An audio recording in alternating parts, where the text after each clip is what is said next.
Good morning and welcome to Politics and Business TV. My name is Maria Ado-Zakari and this is Business Focus. In Nigeria, digital money lenders have been a persistent issue in the country, following their unethical lending practices, while Nigerians have regulations and frameworks following lending practices in the country, reportedly continued to launch operations outside the legal framework, which are not in conformity with the CBN Consumer Protection Regulation as regards to debt recovery. While the CBN warns that the process of recovering loans from customers must be devoid of harassment, intimidation, or threat, these loan sharks have continued to go against the CBN orders by continuously harassing defaulters. Also, as regards their interest rates, these digital money lenders charge outrageous amounts, contrary to lending ethics, which often leads to a constraint for borrowers to pay back on time. However, while the Federal Competition and Consumer Protection Commission FCCPC says the harassment of defaulters by loan apps dropped by 80%, it further disclosed that 173 digital lending platforms have been approved to operate in the country. Of the approved apps, 119 have full approval while 54 have conditional approvals. In what may come off as a surprise, these cases of unethical practices from these loan apps are yet to deter or quench Nigeria's appetite for credit facilities from these digital lenders.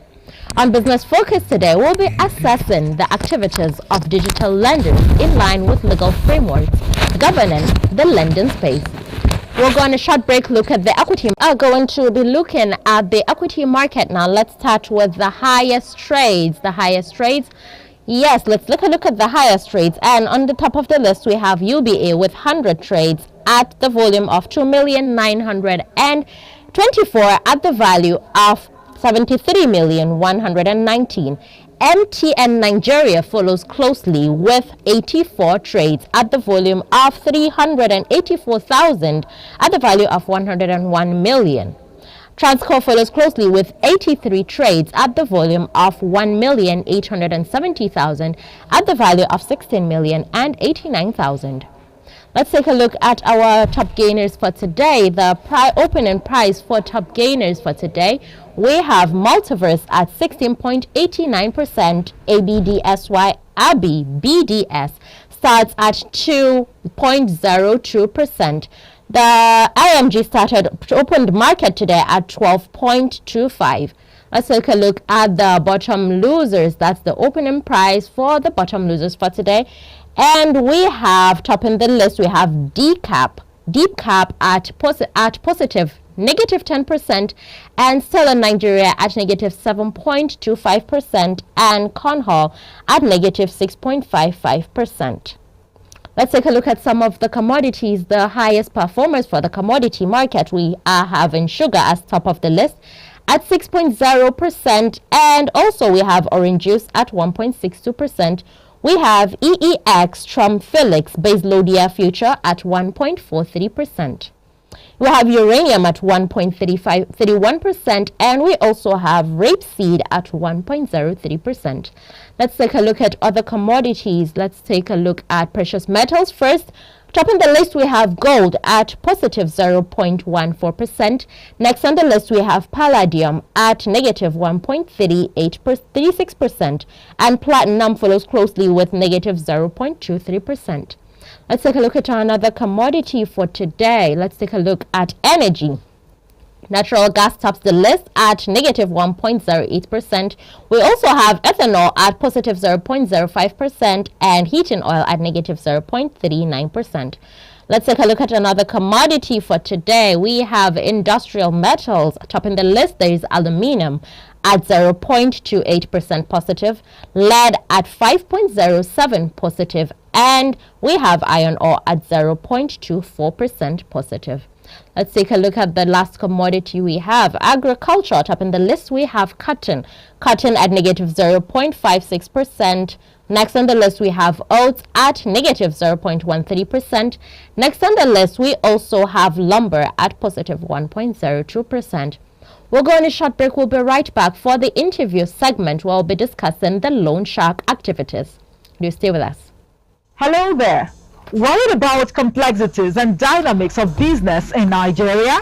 On Business Focus, we'll bring you insight from the forefront of industry innovation, business news, latest figures from the stock market with in-depth analysis and even market survey. Let's journey through the ever-evolving world of business and economics, where we decode the latest market moves and provide you with the knowledge to navigate the intricate web of business challenges.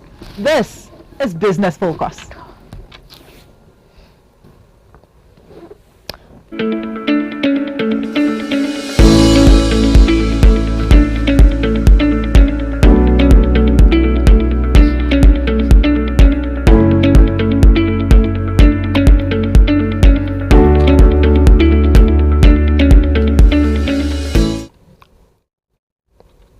Welcome back from that break. We are going to be assessing the activities of loan sharks in line with the framework of lending, the governance space in the country. I'm here with Mr.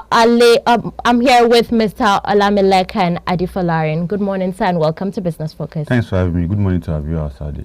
Okay, welcome. Compliments of the season, by the way. Thank you. You're welcome, sir. So let's dive right in. What's your assessment of the loan sharks in the first place?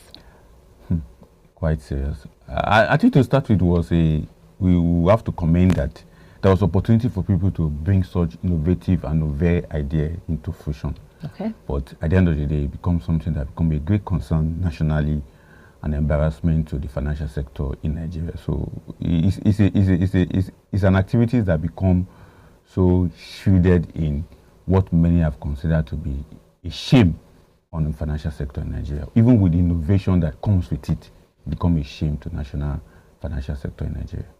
So is it that it's an innovation, which is a good thing? So it's sort of necessary evil, we can say. Definitely. In a sense that we are expecting it to become something that many people will benefit from it. Many people will engage in it in a way that we can have a better way of saying that, okay, we now have a new platform that people can now enjoy credit or access credit facilities or access a quick means of getting loans. But it turned out to become something that become a nightmare to the people who get the fund and to the operators of the fund themselves, as well as to Nigeria in general. Some might say that the operators, they don't have a face, but then they actually do come up as people after, well, when you actually get the money but don't pay back. I don't think they have a face. Okay. Some of them got the required registration from the government. They were under regulation. Okay. But they were or they are? They were under regulation. Okay. But many of them flouted the regulation that guide them. The guideline put forward for them, many of them flouted it. And that's why they become something that many people are against. If you remember, it didn't just start today. If you remember what we call Wonder Banks, they are the people that transform from Wonder Bank to loan shark operators at the end of the day. Because Wonder Bank operated the way loan shark operated. But the loan shark operated more diversified in the sense that people get to know more about them. But Wonder Bank can operate in a particular state. One of them can operate in a particular state. The moment they collect people's money, they disappear into the thin air. But shark loans can operate everywhere because of the visibility that the internet have given to them. So they had a regulation, but they abuse it. And that's what led to whereby people now clamoring that there should be a stricter measure against them. And that's why Federal Consumer and Competition Promotion Commission came hardly on most of them at the end of the day. Okay, so there's reports that 27% of Nigeria across different income categories actually make use of that and depend on the loan sharks for survival. That's for daily needs. Exactly. So what's your thought on that? It was quite interesting that it happened. The Nigerians were so interested in it because everybody need money. Even the people that have money still want to collect from shark loans. And a little background on shark loans as well as Wonder Bank will tell us that people were already operating this kind of shenanigans activity in the financial sector for a very long time. Remember that what we normally call Osusu daily contribution thing. Yes. If you're operating that now or before, you discover that the person that is the owner of that sole proprietor bank, or can say little bank, will give you loan as long as you are his customer or you are his client. Yes. He migrated to where now Wonder Bank also coming into fruition, whereby they give you loan, then they expect you to bring more customers for them. At the end of the day, when they discover they've gotten the volume of the kind of money they want, they disappear.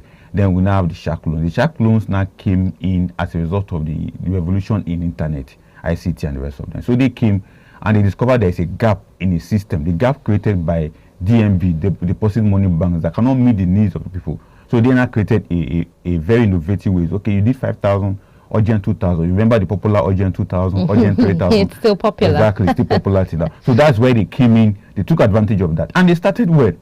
But you know, you're like every other thing that you see Nigerians doing. The people that started it well will start it well. Then the people that will join them later or in the middle of it all will come and spoil it because of quick means for everyone. They will spoil everything, and because they want to make the quick money, and that's where this challenge come. And what was the problem? The percentage interest they are charging on what people are collecting from them, and that's where the problem started from. Okay, so Mr. Adefodarin, can you explain to us the interest rate for those loan sharks?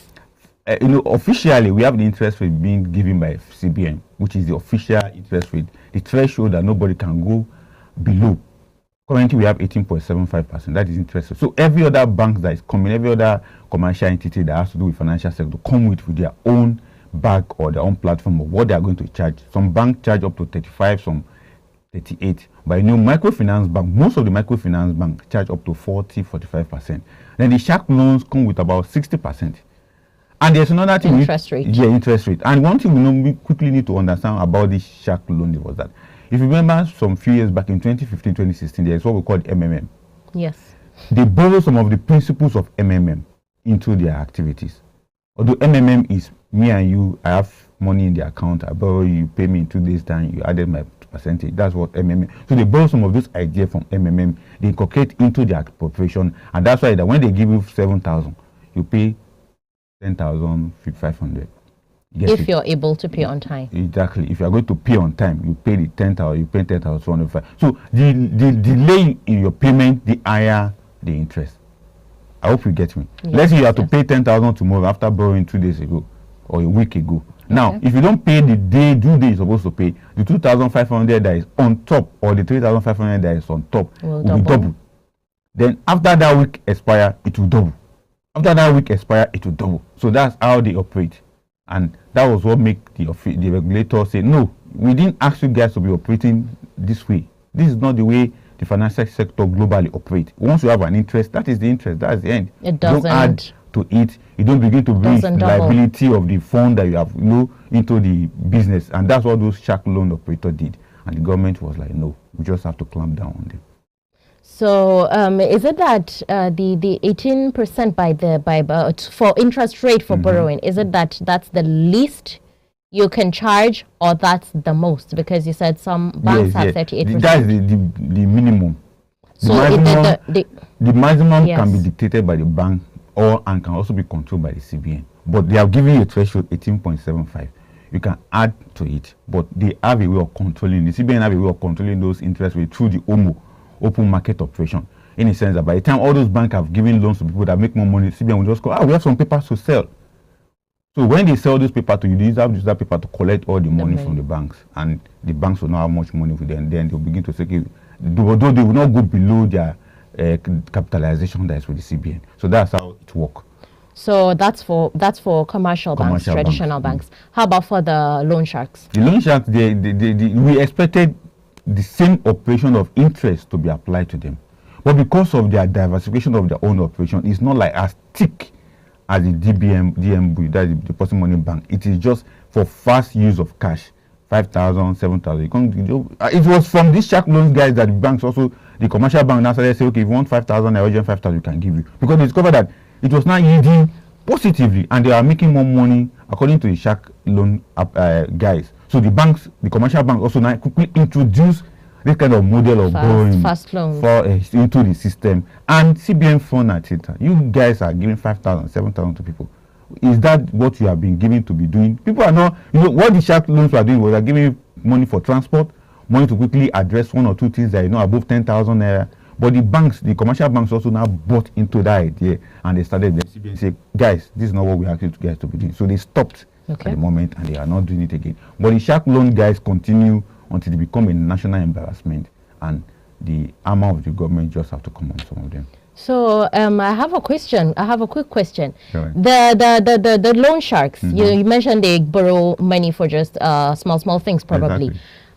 Just yesterday I was browsing through the internet and I saw an app. It was just out there. I wasn't looking for it. It was just there advertising that I could borrow 65 or 75 million on the spot. You want to go for it? No, that's what I'm asking. Exactly. So it's not just to address very little issues. As much as 75,000, what would you say would be my collateral? I didn't even access the app, the website. I did not. But what could have been the collateral for them to give me that? I think that app, to be sincere with you, that app could be a fraudulent app. Okay. Number one, if you check the background of the app, are they commercial banks? Are they registered commercial banks in Nigeria? The digital money lenders. Money lender. And you know one thing about digital loan money lenders, they don't suppose. Where do they get such amount of money in the first place? That's the question you ask. Because if a digital loan has such amount of money, that means its by capitalization is up to 1 billion. Because in different categorization of the first tier, second tier, and third tier of banks, we have first tier of banks 1 to 3. Then we have commercial. The microfinance bank 1 to 3. Then we also have community bank. All of them have their category, and they all have the threshold of what they have as commercial, what they call it, capitalization, and what they also have with NDIC. So if a digital online loan is telling you that you can come and borrow 75 million naira, I'll have to run because yes, that's why I ran. Yes, you have to run because I know that it's either they are shark loans, they are just want to entice you, take whatever they want to take from you, then put you into pressure, and that's it. And they may not even have such money to give out. So that's why I have to quickly bring out this categorization that if a bank is telling you, a commercial or financial institution that it can give you 70 million, that means that agent or that particular agency has billions of naira as its capitalization. And if that is true, they won't be operating solely on social media like that. They won't be operating without also being secured because they would need to go out to the government to have security. Okay, so we mentioned 27% of Nigerians depend on these apps for daily living. How much of a concern should this be? Because it's known to the government. This is an intelligence magazine that did that's the SBM intelligence magazine that did that. So this is known to the government. Should the government, in a way, since it's helping the nation, should the government, in a way, come in to actually work with these money lenders? Because it's known that the nation, inflation it's just choking up everybody. Exactly. So should the government, is this like an avenue for the government to also really help the citizenry? In as much as I'm going to appreciate the effort of the shark loan sharks, loan shark people, because the name is always confusing. I do call them online creditors. That's what I call them. Yes. That's the real name they're supposed to be. It's just that because of the nature of what comes out of them, that's why the people are calling them shark loan. So now, these online creditors, in as much as I appreciate their effort and what they are doing, but let us also criticize and contextualize the essence of collecting loans. You don't collect loans for lectures. You don't collect loans for ceremonial activities. You collect loans for productivity.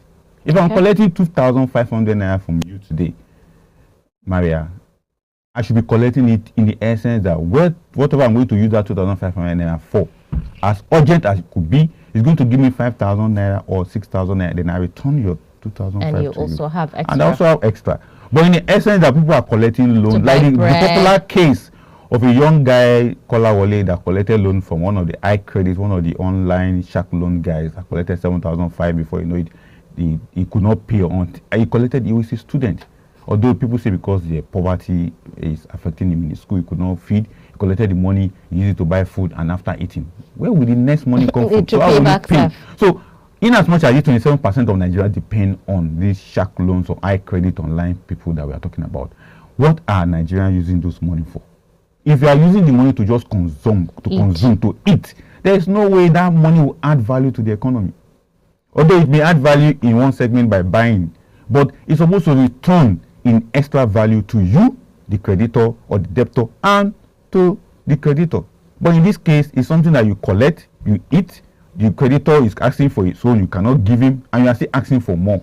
So that's why I said that in as much as I appreciate the effort of the 27% of Nigeria depending on it, we also need to contextualize the essence of why they are using or collecting such loan. And that's where the issue comes up. And if you're talking about government community, government have been coming through several instances of quasi-intervention to help the people to get loans here, to get money here. But you see, discover that it's the same mindset that Nigeria, these 27% people have collecting those loans. It's the same mindset these people who are collecting the ones from government also have. It's like a national cake. So they also see it as a national or as a private cake. In the sense that I'm collecting this loan, I'll just go and quickly eat one yaput today, I'll come back again. You know, that is the mindset. Sure. But people need to understand the essence of collecting credit is to facilitate service and productivity so that you can pay back, add to the economy, add value to yourself, and add value to your creditors. Okay, so let's go back to the activities, the activities of the loan sharks. The ways they use normally to get back their money is harassment, threats, and all of that. They contact your list and everything. Exactly. So the FCCPC came in and have said that there's 80% reduction in that. Exactly. So what do you think has changed? Hey, because of the emotional trauma that debtors went through in the hands of these people. I know you must have received text from one of them and say your social person collected. I have received actually several. I received one. Oh, exactly. They will tell you social person collected. They will Is a criminal. Exactly. They will bombard you with several intimidating talk about the person. They will embarrass the person, embarrass you. Then FCCPC came in and said, okay, we have to regulate these guys. And they cautioned them and they told them the best way to get their money.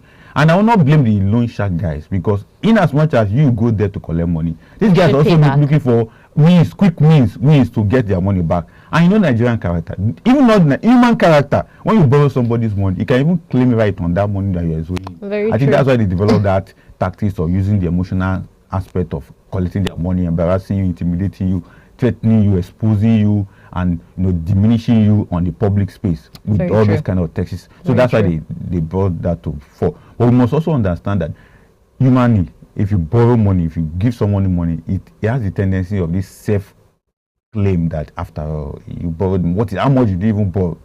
I'll pay back. I'll pay you back, I'll not pay you back. I think that's what came in psychologically. That's why I'm applying that. And for now, they said it has reduced according to FCCPC. Yes.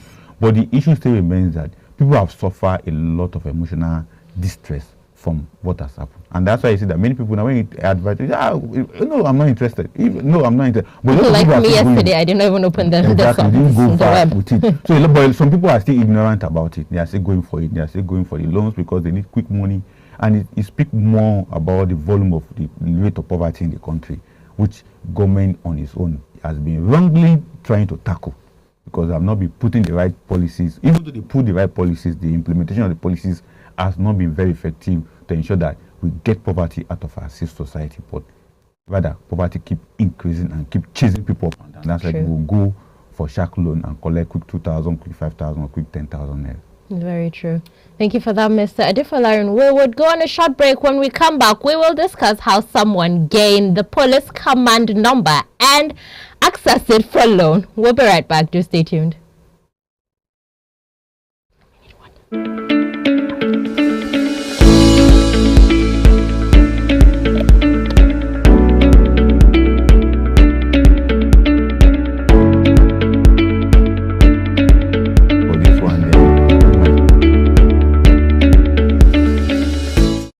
Because we don't have enough light.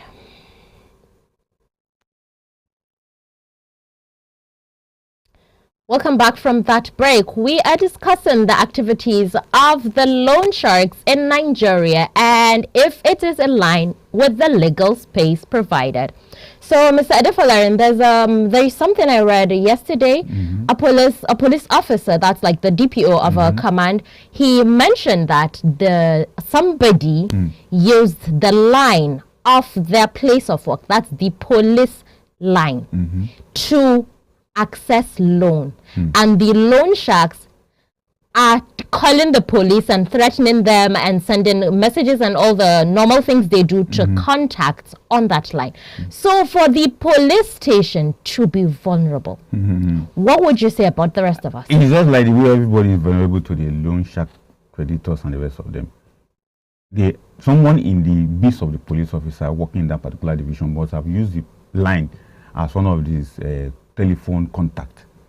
You get it? Okay. Or the other way around, this guy, they use the internet. They can also use other means to check through the profile of the people who collected the loan and who are his friends through his contact on social media. Yes. And they will get that police line number and they will begin to send them texts. So it's not necessarily that maybe the person used the police line and filled the form that he collected the loan. It could also be that these guys have gone far to check all the background aspect of the person who collected the loan, and they discovered that one of the phone number that he also has is the police station phone number. So the police should do their work. I think they have the intelligence bureau. They can also dictate how this happens, and that will be more better. So the DPO doesn't need to be shouting, rather they should just sit down, critically look at it, and investigate how to unravel whoever did this to them. And then there is the one of a lady who lost her SIM card, her phone with the SIM card. She got a new one, moved on, but then people kept calling her that she should return the loan she collected, because they are sending her contacts. That's her old SIM card's contacts.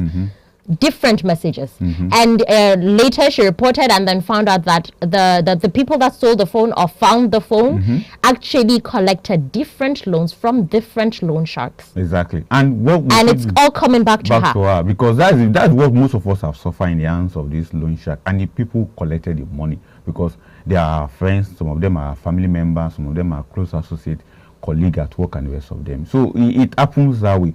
But what we just need to encourage Nigerians is that if you know anybody that is collecting loan shark, the moment that text message come to you, because like what I did personally, the moment that message to come to me, I send a reply message back to them and say, this person, I don't know him, or this person, or the other one that I know, I say, this person, you know his working place. Why don't you just trace him to his working place instead of bothering us about and the text message and the call stops. So they have to go to where they can find him. So I gave them a further information. Okay, this person you are threatening me with about collecting your money, you know where he lives. If you don't know, this is where he stays, so that you can go and meet him and collect. So that the text message, and that would be the best. That's my own personal opinion and or submission on it. And for me, they stopped sending me text and they stopped calling me. So wouldn't you say that would be exposing the person? Because for the lady that lost her phone, she actually did not collect the loan. She did not access the loan herself. So others did. I think in her own case, she would have reported and let them know that, okay, at a point in time, I lost this phone and I lost this SIM. I just did a welcome back. I think the guys there will have an understanding and they will say, okay, you are not the one. You must all find something to get them off your back. If not, they'll keep calling you, they'll keep texting you, and you can't take it. If you report such to the police will not have anything to do about it, or you end up spending more money. So for me, I think we should just reply them back and let them know that, okay, this is what you think about this and this is what they can do. Because they are not just sending that message to you as a threat. They're also looking for how you can also help them out. Back. So if you give them a suggestion they can take, they will definitely take that suggestion and they work on it. And that's what I did in my own case when they were calling. And I tell them, this person you are looking for, this is where he works. Go and look for him there. And the text message stop, the call stop. And that is it. Okay, so that was resolved. So how would you assess CBN's policies managing the loan sharks activities in the country? I think they have criteria for doing that. Okay. And again, for the CBN, I think they have been categorized into fintech categories. And there's a new regulation that regulate all these financial activities online, just like it affects the commercial banks also. So, but they have their own categorized and fixed out rules and regulations on how they operate, and that's why CBN is always on them. If you remember when CBN came up with all this innovation about regulating financial sector on the internet, they came with their e-naira. When they came with their e-naira, they came with so many laws and rules that will help them to guide on how to operate, so that Nigerians will not fall into the issue of the MMM case that we had some years back. And that's why CBN came with those robust regulations. And it is quite simple, very easy to operate, it's very easy to follow. But just that the quick means that everybody is looking for to make money will not make people to follow laws or follow the guidelines that have been given to them. But for the shark loans, I think the laws are there. They are now under the fintech rules and regulations that CBN have set. There are code of conduct that guide their operation, and they are there. And that's why I see that when they were in their 100, as of now, they have reduced. A lot of those fintech operating have reduced. And that's why some are delisted. Yes, delisted, and FCC. And some are just given approval. Approval to work. And the ones that are given approval to go, the way CBN operates, when they are giving regulation, they'll ask you, is it going to be regional, is it going to be national? and the outlook will determine the way you follow the rules and regulation that you're going to be operating. And that's what the CBN have done. But we know that no matter how the regulation is, if people want to follow the law, they follow the law. If they want to bend the law, they'll bend the law. Because of what? Because of their interest to make more money. Okay, so let's now look at let's look at it from the angle of the loan sharks. That's the lenders. How are they being protected from their money just being lost? I think they are not under NDIC for now. Okay. Because if they are under NDIC, the report have been out, because NDIC control all the financial sector in terms of commercial banks, microfinance banks. But the loan shark are not under it. But Nigerian Stock Exchange, Security and Stock Exchange market have been operating and trying to guide people on how they operate, because it's like they fall under the purview of this agency, SEC, Security and Exchange Commission. Okay. And that's why most times when you talk about loan shark, SEC will talk first before CBN will now make a response, then NDIC also make a response. But when you look at the statement coming from the three agencies of government, SEC, CBN and NDIC, discover that the SEC is mostly targeted on the operation of this loan shark, and they always talk more on how people can be guided against not following them and not falling victim of them. So it's a situation whereby these three agencies are doing their best to ensure that they are regulated. They ensure that Nigeria don't become a victim of these fraudulent activities of some unscrupulous element in our society. But we need also to be guided, because as individuals, it's not all the time you look for profit everywhere. Because when you think of making too much money, you fall into fraudulent, and that's what has been happening to most of Nigerians that become victim of loan shark operators. So now let's come back to the consumers of the loans. From that angle, you mentioned that loan is not something you just take in and then you just eat it up and then that's it. It should be productive, so you can pay back and have some left for you. So for the fact that that's not the aim of the loan sharks in the first place, wouldn't you say they should be scrapped out? No, I won't suggest they should be scrapped out. They're also adding, somehow they're adding to the economy. They're helping people one way or the other. But what we need to do is not to scrap them out or to ban them. What we need to do is to see how we can review the operation and review the areas of their capture. Which areas are they focusing on? Are they focusing on individual? Are they focusing on group? Are they focusing on family? Or what are their target goals in terms of the money they are giving? What is the essence of why they are giving such? So we look at all those areas and be able to strengthen the operation. But when we say that let's just eliminate them, it won't work, because it's part of economic activities. But what really happens is that when people are thinking more of profit, they go out of their way to do anything. And when they go out of their way to do anything, people become victim of fraudulent activity. And that's what we want to avoid. But for me, it's how to strengthen them, how to ensure that they work with laid down regulation that will help them to aid the economy to grow. But if not, we'll continue to have the same problem that we're having. So while working with them, if their interest, that's their interest rate and what they're getting, is not favorable for them, let's now not talk about them being greedy. That's the loan sharks. Exactly. Let's not talk about them being greedy. Let's talk about them being a business. It should be profitable. Exactly. What if it's not profitable? Because if I'm borrowing you money and you're not paying it back for a very long time, for a longer time, there is no collateral for me to fall back on. That means I am not giving others the money, which means I'm not gaining value back. So how would that be? I think the financial sector is so open to the point that there are diversification and also diversifying aspect of the financial sector. As a financial entity, you are not just giving people money. The money you are giving people is to be productive. So they must have a rethink of the kind of businesses they are doing when they give people money. That's why I said in the first place, why do people collect credit? It is to do business and return and pay back and get more money and do more business. So they also on their own should rethink their business angle. If we are just giving people money and we are not seeing other aspects in the economy that we can also invest in. And I think that's what most of them are doing. Most of these shark loans guys have now diversified. Some of them have now become the big fintech, whereby they are now having platforms where you can transfer money, buy things online. That's what most of them have done. When they discover that this is not gaining, it's not making money to make more money they want to make, and they are losing out. So they must be able to think out of the box, that we are not just going to be giving people urgent 2,000, urgent 3,000. We should also look at how to invest our capital. And those money they have is not their own alone. They also have partners, they have shareholders that put money in that business. Yes. So all of them must be able to think out of the box and see how the better means of how to invest the money they have. But not just giving people 2,000, 3,000, and 5,000. Because people who are giving this money, they see it as small money that may not have any effect on you. So they may take it and may not return it. So they must be able to think out of the box and reinvest and diversify their chain of value of their businesses, and that will go a long way. And that's what the commercial banks are doing. They are not just giving people money. You hear that banks are buying collaterals here. They are doing this. They also, the loans, they'll tell you what collateral do you have and how they can, even if they collect that collateral from you, think of how to better that collateral so that you can give them more money in future. Okay, so initially the FCCPC mentioned that the threats and harassments from the loan sharks have reduced by 80%. And the FCCPC also mentioned that by 2024, they would make a review of the laws, of the laws governing the activities of the loan sharks. So now, what do you think would come out by next year? That's for the laws governing the activities. I think the streamline in the sense that they will know their boundaries. They will know where they operate. They will know where not to operate. They also know the kind of operation they will be carrying out in each state and for each individual or group of people. I think that's the aspect I'm seeing it.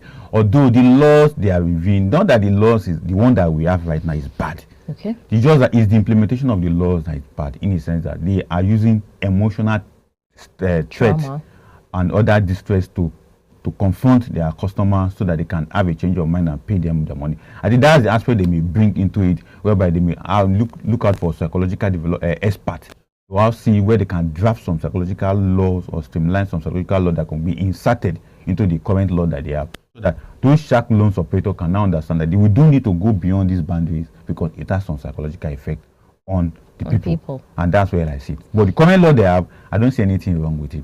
In Nigeria, our laws are good, our laws are brilliant. The problem has always been implementation of the law or enforcement of the law. Okay, so now let's talk about data security. That's for the digital lenders. They have, when you get onto the website, you're willing to borrow money from them. You give them permission to access your phone and everything on it. Is that right? Very well. So you have opened the door for the folks to be inside, to come inside the hen of the house. Okay, so how would you think the law would look at that? Because there should be security. Your data as a person should be your data. Because I am going out to borrow from you should not mean you should have access to my contacts and embarrass me, probably for life, because some people have decided to actually go on with killing themselves. That's going on to commit suicide. It's true. So that's the extent to which this affects people. And this is because I am in need of 5,000 and you are willing to give me, and I give you access to my contact. I think to start with is to also understand there is terms and conditions apply to any agreement you are going into.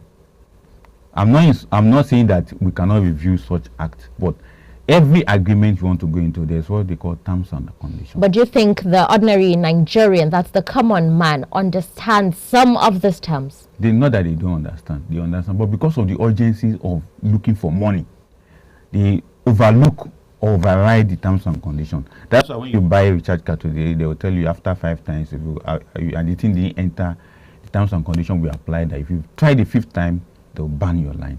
Is that not what they normally say on the Yes, platform? That's what they say. Now the same thing also applies to agreement when you want to go and collect shark loans money. They also tell you that terms and conditions. And that terms and condition means that they're going to enter into your privacy. And that's what you are trying to point out in this issue now. The privacy of individuals who are going for loan. You need to think about your privacy before you go to loan. When they tell you there's terms and conditions applied. Then we also have an agency called Data Protection Bureau. They are now beginning to streamline how people can, all these internet guys can access someone's privacy. You know, and I believe that will be part of what we review in the law of the shark loans when FCCPC will be doing that in their review. And I just hope they will be able to take cognizance of that the privacy of people is very important. But people should also know, because my own argument is that instead we are flogging them, we are criticizing them, but we also let the people know that if we are going to collect loans from shark creditors, you should know that there are terms and conditions applied to it, that they are going to encroach into your privacy. So how will you be able to manage that privacy is now, how they are going to manage that your privacy now become a challenge to them. And that's why they come with all those threats, tests, and the rest of them they are doing. But if you can streamline it that, okay, you don't need to go this far. If somebody borrow money from you. But we also know the problem of people. When they borrow from you, they can change their address. They can even give you fake address. Sure. And that's why these terms and conditions of bugging into people's privacy comes into fusion according to the shark loan operators. Okay, so now that